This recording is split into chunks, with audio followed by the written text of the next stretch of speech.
¿Machala o San Antonio de Machala? Yo siempre, para mí es Machala. El ¿Por San qué? Antonio es una cuestión un poco más cristiana, Ajá. o sea, más Y, católica. y un dato ahí, Fue su verás. evento católico. Un dato en ese punto es importante mencionar porque aparentemente la mayoría de personas tienen consciente o en su memoria colectiva el hecho de San Antonio de Machala. De lo que yo estaba investigando es de que está incorrecto, para nada en ningún libro o algo se atribuye el San Antonio de Machala, debe ser directamente Machala. Pero esto se da porque en aquel tiempo los feligreses creían y le daban mucho culto A a los tal santos. Antonio, a tal santo, San Ajá. Antonio de Padua, o un referente del cristianismo. Ujú. De tal manera, el San Antonio de Padua fue un adoctrinamiento de los mercedarios. Ujú. Estos amigos religiosos encargados en ese tiempo de la iglesia, era lo que adoctrinaban porque ellos creían en este santo. Entonces, como la mayoría de feligrenses y machaleños iban poniéndose eso en la cabeza, de que San Antonio, y se generalizó. Fue una idea de que, de los 5 o 6 que estamos aquí, 5 creen, ya todos somos de San Antonio. Entonces, San Antonio de Machala llega a ese punto y salta al hecho de que por eso celebramos en septiembre las fiestas patronales de Machala. Claro. Porque son las fiestas de la Merced. Sí, mira, Entonces, siempre y cuando sea vacaciones, yo estoy a favor de cualquier cosa católica que quieran poner. tan afín o tan fuerte estamos con la religión que llegamos a poner a un santo dentro de un nombre de una ciudad, de Claro. nuestra ciudad. Y eso se repite igual en varias ciudades del Ecuador, que si no es en todas. Pero ahí yo creo que ya le podemos poner un adjetivo para un poco ir haciendo el mapa del machaleño. ¿Cómo es el machaleño? Cabe aclarar que esto es a manera general. No Ajá. estamos diciendo, no, es que yo no soy así.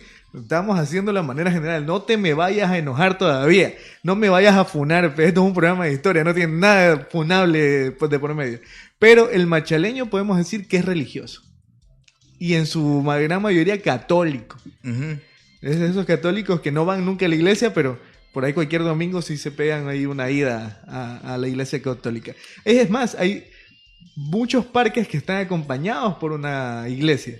Y hay muchos en las parroquias rurales, en las parroquias urbanas siempre hay más de una iglesia inclusive. Entonces el machaleño es católico. Ujú.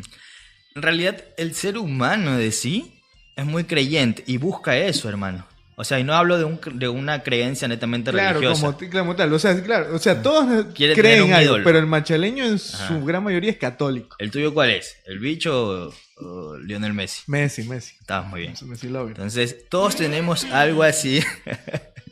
Todos tenemos algo como que un punto referencial para creer. Un referente, alguien en quien creer, alguien cuando yo peco o me pasan problemas, poder sentarme y pedírselo a esa persona. Y se ha ido construyendo, ha sido siempre un constructo social, lo que ahora ha llevado a aquello. Te hago una pregunta. ¿Has escuchado tú algún político, presidente, alcalde, prefecto, algún, no sé, actor político de elección popular que nunca diga yo creo en Dios o te bendiga o hable sobre un santo o algo así? Yo siempre los escucho. Claro. Y si vendrían los santos y Dios, ¿cómo los juzgaría a ellos? No entiendo. Por el hecho de que la ciudadanía en general cree en la religión. Por y ejemplo, tú debes llegarle por ese método. En las últimas elecciones, antes de esta segunda vuelta, en las últimas elecciones para presidentes, Jan Topic, en algunas entrevistas previo a la campaña, había dicho que él era un poco ateo o era un poco agnóstico. Y cambió. Sin embargo, durante la campaña cambió un poco el cheat Ajá. y inclusive hubo un evento donde fueron 4 o 5 candidatos a la presidencia y juntos llevaron la bandera del Ecuador ante el altar de Jesús y tal. Y él dijo, yo jamás dije que era ateo. Dije en un momento como que cuestionaba ciertas cosas, como que trató de excusarse. Pero es verdad, yo creo que por el lado político, siempre se toma, aunque está totalmente separado y siempre debe estar separado la política y la iglesia, siempre se lo toma como bandera política también a ese tema.